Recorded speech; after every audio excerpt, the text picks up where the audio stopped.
Assalamualaikum warahmatullahi wabarakatuh. Selamat pagi anak-anak, gimana kabarnya? Semoga kalian selalu senantiasa di bawah lindungan Allah SWT dan serta bisa diberikan keberkahan. Untuk pagi hari ini seperti layaknya hari kemarin, saya akan menggantikan posisi Pak Imam selaku guru fikih untuk mengajar kalian. Langsung saja. Sebelumnya masuk pembelajaran, saya ingin mengingat-ingat terlebih dahulu mengenai materi sebelumnya, yaitu materi zakat secara umum, sama kemarin saya jelaskan mengenai zakat fitrah. Nah, materi sebelumnya itu zakat, ya kan? Kita ingat-ingat kembali bahwa zakat secara bahasa merupakan suci, tumbuh maupun berkembang. Sedangkan secara istilah, zakat juga bisa diartikan sebagai sejumlah harta yang diambil dari harta tertentu untuk diberikan kepada seseorang maupun golongan tertentu. Kemudian kita telah mempelajari mengenai hukum dan dalil zakat yang kemarin. Kita telah mempelajari bahwa ada orang-orang mustahik juga, yaitu orang-orang yang berhak menerima zakat. Kemudian ada 8 golongan yang berhak menerima zakat seperti fakir, miskin, mu'alaf, amil zakat, rikob, ya kan, atau budak, harim, orang punya utang tapi tidak sanggup untuk melunasinya. Kemudian ada sabila atau pejuang-pejuang Allah yang menegakkan Islam. Ada ibnu sabil juga atau yang kita sebut musafir. Kemudian ada orang yang berhak menerima zakat, orang yang tidak berhak menerima zakat juga kita telah pelajari. Kemudian ada macam-macam zakat. Sebelumnya kita macam-macam zakat itu ada dua, yaitu zakat fitrah sama zakat mal. Nah, sebelumnya kita telah mempelajari zakat fitrah seperti syarat wajibnya, waktu membayar zakat fitrah, ukuran zakat fitrah yang wajib dibayar. Kemudian ada rukun-rukun zakat fitrah juga kita telah pelajari. Nah, pada hari ini kita akan mempelajari mengenai zakat mal, khusus zakat mal. Zakat mal dalam bahasa berarti harta. Sedangkan menurut istilah, zakat mal ialah zakat yang dikenakan atas harta yang dimiliki oleh seseorang untuk lembaga dengan beberapa syarat dan ketentuan yang berlaku dalam Islam. Kemudian juga ada dalil tentunya bahwa dalam surat Quran Az-Zariyat ayat 19 dijelaskan bahwa wa fi amwalihim haqqul lasa'ili wal mahrum, dan ada harta benda mereka, ada hak untuk orang miskin yang meminta dan orang miskin yang tidak meminta. Jadi dalam harta yang kita punya, ya kan, itu ada hak dari orang-orang miskin yang harus kita keluarkan atau untuk kita bagi untuk mereka. Kemudian ada dalil dari surat At-Taubah ayat 103 yang dijelaskan bahwa khudz min amwalihim shadaqatan tutahhiruhum wa tuzakkihim biha wa sholli alaihim inna sholataka sakanu lahum wallahu sami'un alim. Ambillah zakat dari harta mereka guna membersihkan dan mensucikan mereka, dan berdoalah untuk mereka, sesungguhnya doamu itu menumbuhkan ketentraman jiwa bagi mereka. Allah SWT maha mendengar dan maha mengetahui. Kemudian ada syarat wajib zakat mal. Syarat wajib zakat mal yang pertama yaitu Islam. Jelas, orang yang wajib zakat hanya orang Islam. Kemudian ada balik, yaitu orang yang sudah dewasa atau orang yang sudah berhak dalam menunaikan zakat mal. Kemudian ada orang yang berakal.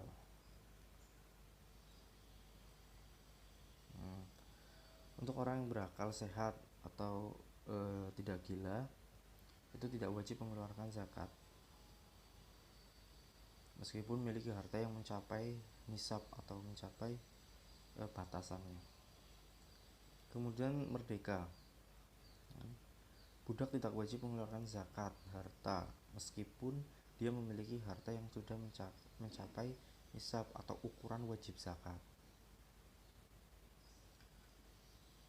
Kemudian ada harta yang dimiliki merupakan harta yang wajib dizakati.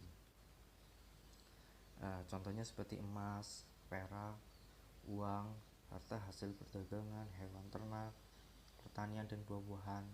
Lah untuk harta-harta seperti emas dan yang tadi saya bacakan, itu akan dibahas di nanti berikutnya. Kemudian ada sudah mencapai nisab. Juga ada untuk mencapai haul setahun kecuali zakat pertanian. Nah, untuk yang terakhir kemudian ada harta tersebut merupakan kelebihan dari kebutuhan pokok.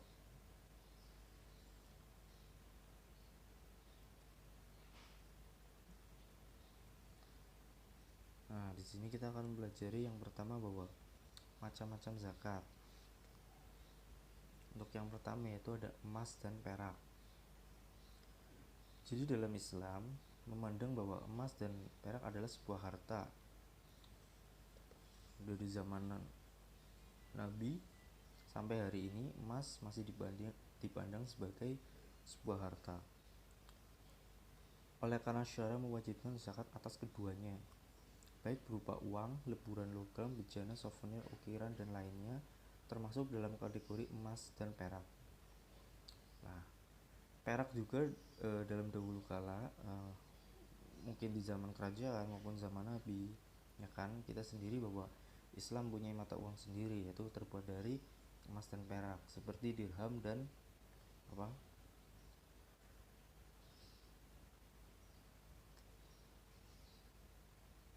Nah, ini juga mata uang yang berlaku pada suatu masing-masing negara juga masih ada yang menerapkan mengenai emas sebagai mata uang juga ada. Kemudian dalilnya bahwa mengenai emas ini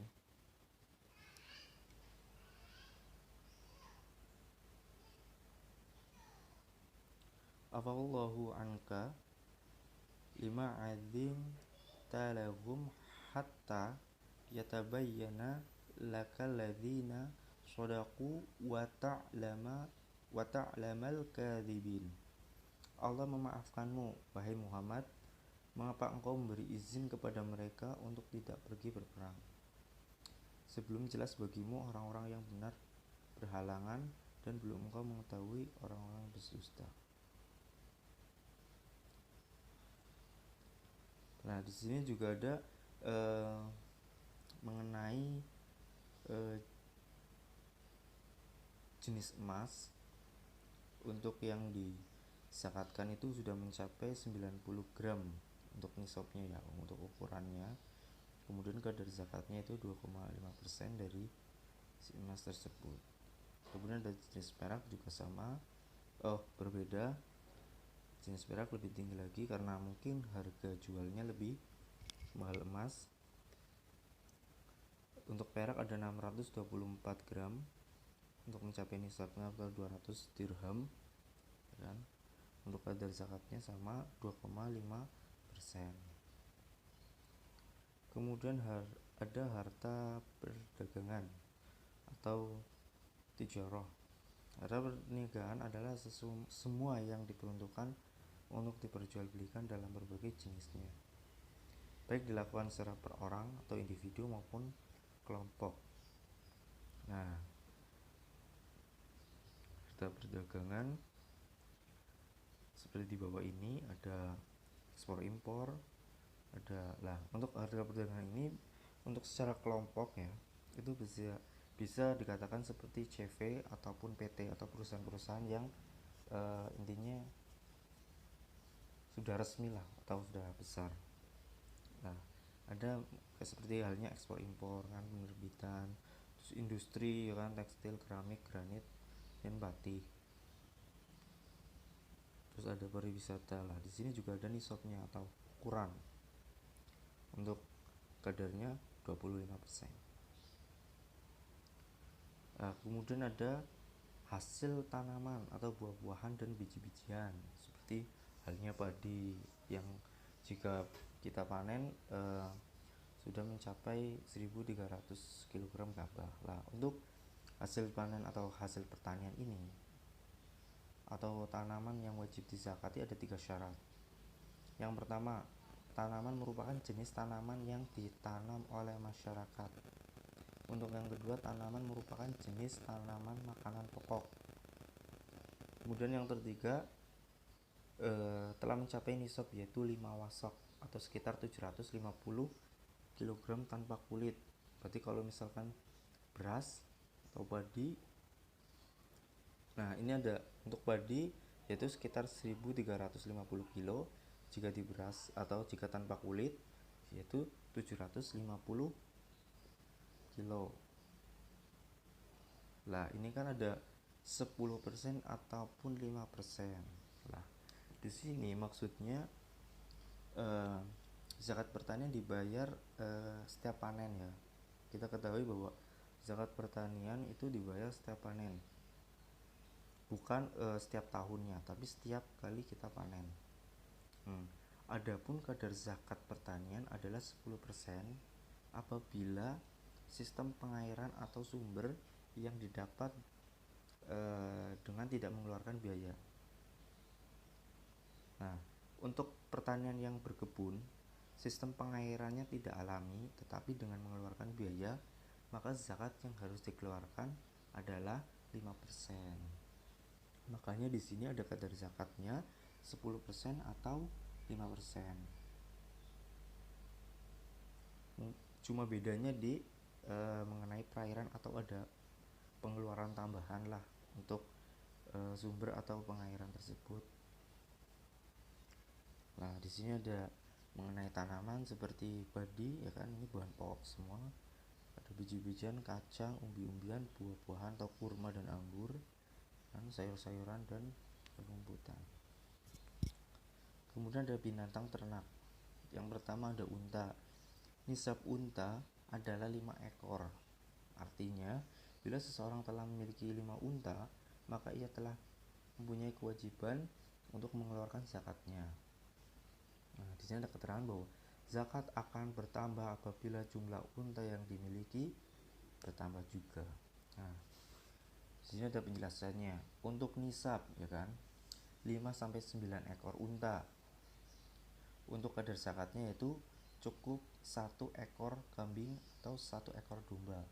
Lah, untuk 1 ekor kambing umurnya, batas umurnya itu minimal 2 tahun, dan untuk domba minimal 1 tahun atau lebih. Di sini juga ada misalkan untanya 10 ya kan, lebih dari 10, misalkan maksimal 14 lah. Kita zakatnya yaitu 2 ekor kambing atau 2 ekor domba untuk umur 2 atau 1 tahun untuk domba. Kemudian terus bertambah sampai misalkan kita mempunyai 130 sampai 139 atau 140 misalkan. Nah, kita wajib zakat 1 ekor anak unta dengan umur 3 sampai 4 tahun. Kemudian ada sapi. Lah, sapi dan kerbau. Untuk sapi dan kerbau dalam hukum zakat mal itu disetarakan, yaitu 30 ekor. Artinya apabila seorang telah memiliki 30 ekor sapi, ia terkena kewajiban zakat. Nah, contohnya ada bawah ini. Cuma ini ada kesalahan. Sebenarnya ada banyak ya. Untuk ekor sapi atau kerbau ini ada 9 kolom. Cuma ini baru masuk sekitar 4 kolom, entah kenapa. Saya pun agak bingung ya, mungkin ada kesalahan ya. Contohnya seperti ini aja. 30 sampai 39 yaitu kadar zakatnya 1 ekor anak sapi atau kerbau yang berumur 1 sampai 2 tahun. Kemudian ada kambing. Nisab kambing atau domba adalah 40 ekor. Artinya apabila seseorang telah memiliki 40 ekor kambing atau domba, maka ia telah wajib mengeluarkan zakatnya. Untuk yang di bawah 40 ekor kambing, berarti di orang tersebut tidak wajib untuk membayar zakat. Tapi kalau misalkan mau sedekah atau memberi zakat, ya boleh-boleh saja. Tapi untuk kewajiban dalam Islam yaitu minimal mempunyai 40 ekor kambing. Nah, untuk nisab 40 sampai 120 ekor kambing yaitu cukup dengan 1 ekor kambing. Untuk umur minimal 2 tahun atau lebih. Nah, kemudian ada zakat madin atau hasil dari pertambangan. Adalah benda-benda yang terdapat di dalam perut bumi dan memiliki nilai ekonomis seperti emas, perak, timah, tembaga, marmer, giok, minyak bumi, batu bara, serta kekayaan laut.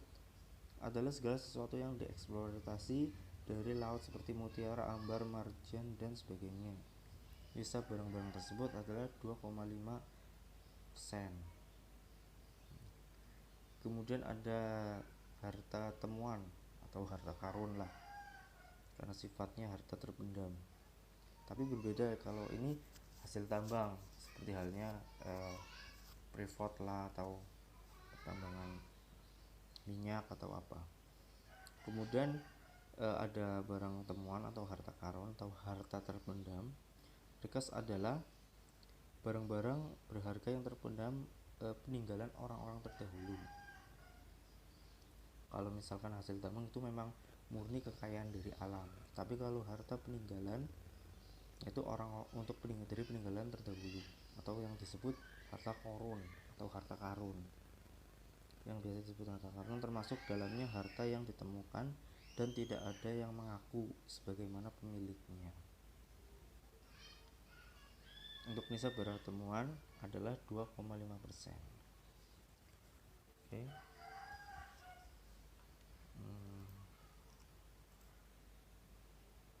Untuk materi zakat mal saya rasa cukup untuk sampai sini. Jika misalkan ada kesalahan atau bingung, kalian bisa komen atau chat di WA group, kita bisa diskusikan, atau kalian bisa chat secara pribadi, atau bahkan bisa nanti di YouTube ada komen, ya kan? Kalian bisa komen, nanti saya akan jelaskan. Rina memiliki emas sebanyak 1 kg. Emas tersebut sudah dimiliki selama 1 tahun. Apakah Rina wajib membayar zakat? Jika iya, berapa rupiah zakat yang harus dikeluarkan oleh Rina jika harga emas saat ini adalah Rp100.000 per gram? Langkah pertama yang harus anak-anak lakukan adalah lihat dulu apakah sudah mencapai nisab dan haul. Lihat nisabnya. Rina memiliki emas 1 kg. Tadi nisab emas itu adalah 93,6 gram. Berarti Rina sudah mencukupi nisab. Kemudian lihat waktunya atau haulnya. Haul emas itu adalah 1 tahun. Lihat di soal, apakah Rina sudah memiliki selama 1 tahun? Ya, berarti Rina wajib membayar zakat karena sudah memenuhi nisab dan haul. Kemudian cara menghitung zakatnya, anak-anak rubah dulu dari 1 kg, rubah menjadi gram, berarti 1000 gram. Kemudian kadar zakat untuk emas itu adalah 2,5%. Nah, dikalikan ke emas yang dimiliki oleh Rina. Tadi Rina memilikinya 1000 gram, berarti 2,5% dikali 1000 gram, kemudian dikalikan ke harga emas yang berlaku, dikali 100.000. Jadi hasilnya Rina harus membayar zakat mal sebanyak Rp2.500.000. Begitu. Oke, kita lanjutkan ke soal yang kedua ya. Seorang petani sedang memanen padi di sawah. Sawah tersebut diairi dengan air yang berasal dari PDAM. Setelah dihitung, padi tersebut berjumlah total 1 ton. Apakah petani tersebut wajib membayar zakat mal? Jika iya, berapa kilogram besar zakat yang harus dikeluarkan petani tersebut? Oke, langkahnya sama seperti tadi. Lihat dulu nisab dan haulnya. Ini berarti tentang pertanian. Kalau pertanian, haulnya itu ketika panen. Nah, berarti sudah mencukupi haul.